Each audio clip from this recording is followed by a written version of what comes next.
पूरा ब्रह्मांड 9 ग्रहों से चलता है। व्यक्ति का जीवन भी 9 ग्रहों पर आधारित होता है। कौन सा ग्रह किसके ऊपर खुश है, किसकी भाग्य में क्या लेकर के आ रहा है, कैसे उसके भाग्य को बदल रहा है, ये सारे 9 ग्रह ही व्यक्ति के जीवन को निर्धारित करते हैं। आज हम इन 9 ग्रहों को प्रसन्न करने के लिए, खुश करने के लिए हर ग्रह का कौन कौन सा मंत्र होता है जो एक व्यक्ति जाप करे और ग्रह प्रसन्न हो, इसी बात को हम जानने के लिए कथावाचक विवेकानंद तिवारी जी के साथ जुड़ते हैं और जानते हैं कि 9 ग्रह को कैसे प्रसन्न करें, उनके लिए क्या क्या स्पेशल मंत्र हैं। श्री सीताराम। जैसे कि ज्योतिष शास्त्र के अनुसार माना जाता है कि नवग्रहों की हमारे जीवन पर बड़ा प्रभाव पड़ता है। जब ग्रह अनुकूल होते हैं तो रंक भी राजा बन जाता है, और ग्रह प्रतिकूल होते हैं, विपरीत होते हैं तो राजा को भी रंक बना देते हैं। कई उदाहरण हमारे ग्रंथों में, शास्त्रों में ऐसे देखने सुनने को मिलते हैं जिनके ऊपर ग्रहों की क्रूर दशा पड़ने पर वो बड़े बड़े महाराजा भी रंक बन गए। तो ऐसे में कैसे नवग्रहों को प्रसन्न किया जाए, उसके लिए कुछ उपाय हम आपके लिए लेकर आए हैं। वैसे तो सर्व ग्रहों में सूर्य और गुरु, नवग्रहों में अगर सूर्य और गुरु दो बलवान हो तो फिर किसी ग्रह को अलग से प्रसन्न करने की आवश्यकता नहीं पड़ती, ऐसा ज्योतिष शास्त्रों के अनुसार माना जाता है। क्योंकि ज्योतिष शास्त्र में आया सर्वग्रह बलवतराय बृहस्पतये नमः। क्योंकि बृहस्पति गुरु अगर उच्च का हो तो सारे ग्रह अपने आप ही सहयोग प्रदान करने लगते हैं। और जैसे श्रावण का महीना अभी आ ही रहा है तो मैं निवेदन करूँगा, सबसे पहले बृहस्पति क्रमशः तो सूर्य से प्रारंभ होता है, परंतु बृहस्पति अगर बलवान हो तो फिर सब बलवान हैं। इसलिए कहा जाता है, हमारे यहाँ एक कहावत कही जाती है, गुरु पहलवान तो चेला बलवान।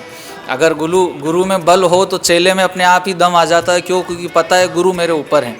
इसलिए बृहस्पति को प्रसन्न करने के लिए आप इस श्रावण में प्रति बृहस्पतिवार, गुरुवार को 21 चने की दाल गंगा जल में मिलाकर और भगवान शिव को चढ़ाकर गुरु ग्रह की कृपा प्राप्त कर सकते हैं। ये बहुत सरल, अगर कोई मंत्र जाप ना कर सके तो प्रत्येक गुरुवार को पूरे श्रावण मास में 21 चने की दाल लेकर गंगा जल में मिलाकर, अगर गंगा जल पर्याप्त ना हो तो कुछ बूंद गंगा जल की डालकर बाकी शुद्ध जल मिलाकर भगवान शिव को आप प्रति बृहस्पतिवार गुरुवार को अर्पित करें।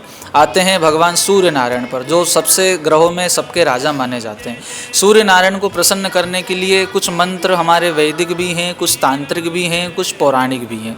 तो इन सभी मंत्रों में अलग अलग विशेषताएँ हैं, पर सबसे छोटे मंत्र मैं आपको यहाँ पर नवग्रह के दे रहा हूँ और एक सूर्य को प्रसन्न करने के लिए विशेष प्रयोग भी बता रहा हूँ। यह प्रयोग निश्चित कारगर है। आप अगर अपनाते हैं तो 100% इसका आपके जीवन में लाभ आपको मिलेगा। क्या करना है, ध्यान से सुने। भगवान सूर्य नारायण को प्रतिदिन आप जल्दी उठकर जल लें, तांबे का कलश लें, तांबे के कलश में थोड़ा गुड़ मिलावें जल भर के। थोड़ा गुड़ मिलाने के बाद में उसमें थोड़ी सफ़ेद कुमकुम रोली मिलावें।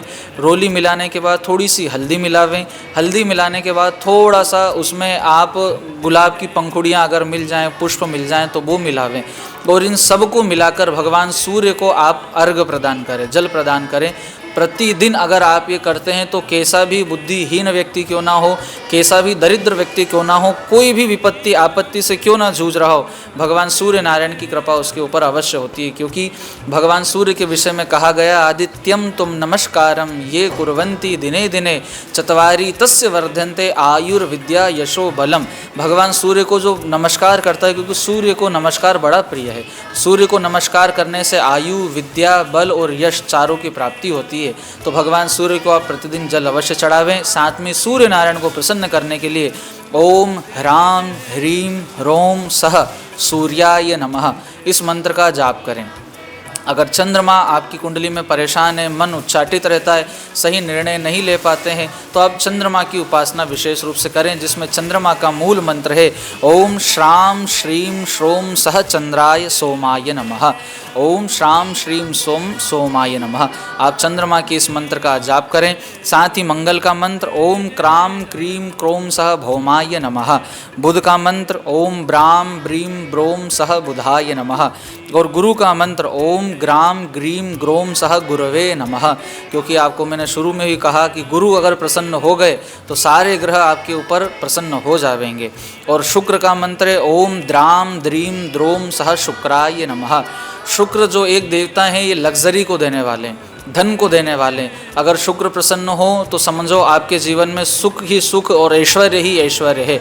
इसलिए एक हमारे यहाँ मुद्राओं का भी विशेष प्रभाव शास्त्रों में बताया है। देवताओं को मुद्राओं से भी रिझाया जा सकता है। तो भगवती लक्ष्मी की जो मुद्रा है, आप ध्यान से देखें, दोनों जो कनिष्ठिका उंगली है, अंगूठे को ऊपर लाकर और दोनों कनिष्ठिका उंगली को मिलाकर आप अगर ये मुद्रा बनाते हैं तो ये लक्ष्मी की मुद्रा बन जाती है। और इस लक्ष्मी की मुद्रा को बनाकर और इनके जो अधिष्ठाता देवता हैं वो हैं शुक्र, आप अगर ये मुद्रा बनाकर और इस मंत्र का जाप करेंगे द्राम द्रीम द्रोम सह शुक्राय नमः, तो निसंदेह आपके जीवन में सुख शांति और लग्जरी की प्राप्ति होगी। अगर आप धन की समस्या से जूझ रहे हैं तो आप प्रति शुक्रवार को ये करना 2 मिनट 5 मिनट जितना समय हो प्रारंभ कीजिए। और शनि की अगर आपके ऊपर दशा है, आप शनि को प्रसन्न करना चाहते हैं तो शनि का मंत्र है ओम प्राम प्रीम प्रोम सह शनये नमः। शनि के बाद में नंबर आता है राहु का। राहु को अगर प्रसन्न करना चाहें तो भ्राम भ्रीम भ्रोम सह राहवे नमः। और केतु को प्रसन्न करने के लिए जाप करें ओम स्त्राम स्त्रीम स्त्रोम सह केतवे नमः। इन नवग्रह के छोटे छोटे मंत्र हैं, परंतु ये इतने प्रभावशाली मंत्र हैं, वैदिक मंत्र भी हैं। जैसे सूर्य का वैदिक मंत्र है ओम आ कृष्णयेन रजसा वर्तमानो निवेशयन्न मृतन मत्यंच हिरण्ययेन सविता रथेन देवो जाति भुवनानि पश्यन्न। परंतु वैदिक मंत्र सब उच्चारित नहीं कर सकते, इसलिए मैंने आपको बड़े छोटे और सुंदर प्रभावशाली मंत्र दिए हैं। अगर आप अपने जीवन में कृपा चाहते हैं, उन्नति चाहते हैं तो नवग्रहों की उपासना करें, सूर्य की उपासना करें, विशेष रूप से बृहस्पति की उपासना करें तो आपके जीवन में निसंदेह लाभ होगा। और हो सके तो आप बृहस्पतिवार के दिन काले चने का दान करें, उससे भी आपका बृहस्पति उज्जवल होगा। बृहस्पति आपके जन्म कुंडली में मजबूत होगा, जिसके चलते आपकी बुद्धि, निर्णय लेने का, डिसीजन लेने का आपका जो तरीका है वो प्रबल होगा, जिससे आप कभी गलत कार्य, गलत मार्ग पर नहीं जाएंगे। तो ये छोटे छोटे मंत्र नवग्रह को प्रसन्न करने के लिए थे। आप ज़रूर इन्हें अपने लाइफ में फॉलो करें, डेली रूटीन में अपनावें। ज़्यादा नहीं तो 3 बार 5 बार भी इनको बोलें तो आपके जीवन में विशेष नवग्रह की कृपा आपको मिलेगी। श्री सीताराम।